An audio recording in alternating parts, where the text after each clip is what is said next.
Good morning everyone. It's a beautiful day. We're up, we're out, we're moving. Had a bit of a disaster on Monday. If you are a runner or a hiker or somebody who uses running as part of their training, this one might be for you. I made a couple of decisions on Monday that frankly were bad ones, that it went a bit wrong. I decided to do a long walk, a very long walk. I attempted 12 miles, which is more than the 8 that I've managed to get back up to since dislocating my knee a couple of months back. Maybe a bit longer than that now.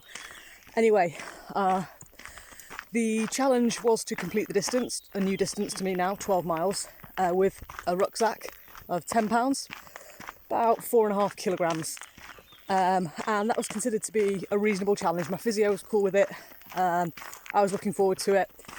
Anyway, I've been spending a lot of time walking around the same trails and pathways, and the ones I've been using are beautifully tarmacked, really smooth surfaces. But I have got a little bit bored of walking the same routes every day. I only get to talk to you for 3 to 5 minutes, and then I've got hours and hours of this. So sometimes I try to vary the routes, so I take a different path. Anyway, I took a different path on Monday, and it was steep. So I thought, okay, well, I now have 2 challenges: extra distance, moving from 8 miles to 12 miles, and I have the steepness, the incline. There's quite a few inclines. Yes, there was some downhill too, but that's all variation. That's all elevation, de-elevation, different angles for my knee to have to cope with. Anyway, I thought, well, I'll just take it steady. I won't, if I perhaps walk a bit slower than usual, that'll probably make up for it. It won't be too bad. Big mistake, big mistake. I was sore after about 4 or 5 miles. I was less than halfway and really, really struggling. Add to that, about a mile later, I get massive blisters on my feet. And I do mean massive blisters. My sock on one foot had worn through, and I didn't notice. And consequently, the ball of my left foot was rubbing on the inside of my boots. So it only took about a mile of that to get the skin off, the first layer of skin off, and then I was limping. So unfortunately, it was my left sock, which is significant because it's my left knee that's problematic. What had happened was the pathway wasn't smooth, it wasn't beautifully tarmacked, it was shaly and quite stony, a bit like this. I don't know if you can see. There's quite a lot of stones like this, and even bigger ones than those actually. Hopefully you can see this.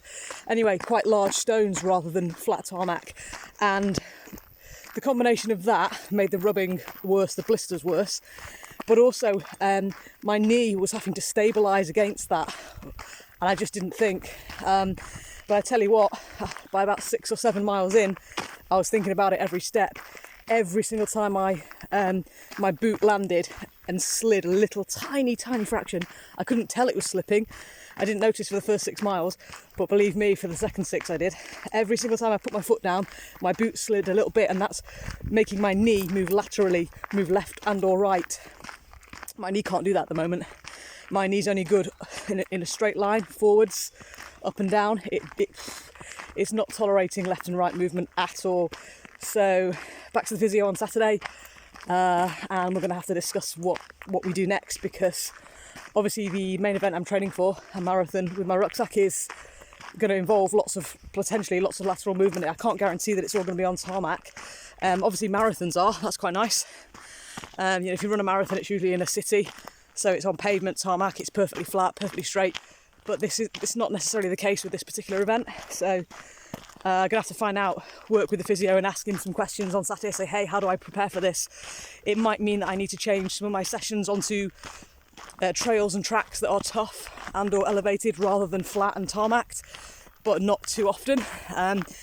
One of the key rules that I broke, which I didn't mean to break it, I did it by accident. But one of the key things I did wrong was I gave my body 3 challenges. One was the distance, which I knew about, which was, it's good to have one challenge in your training session. The second challenge was the elevation, and it's a bit dodgy giving your body more than one challenge. And the complete disaster to throw into the mix was the poor quality of the surface that I was walking on, and those 3 things did me in. So I had an agonising walk back, and I don't use that word lightly. I had an agonising walk back to the car.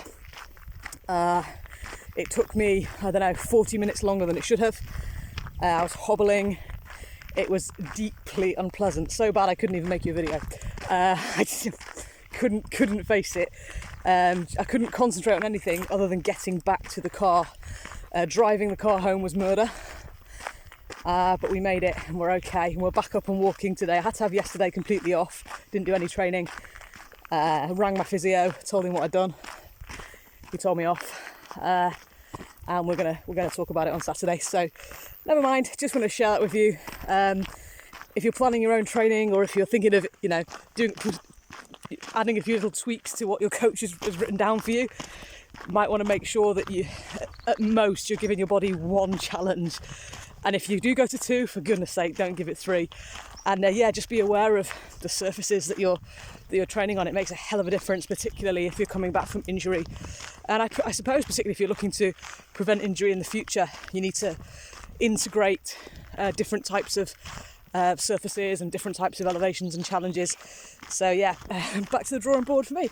I'll be making a new plan on Saturday, and hopefully getting ahead and staying ahead this time.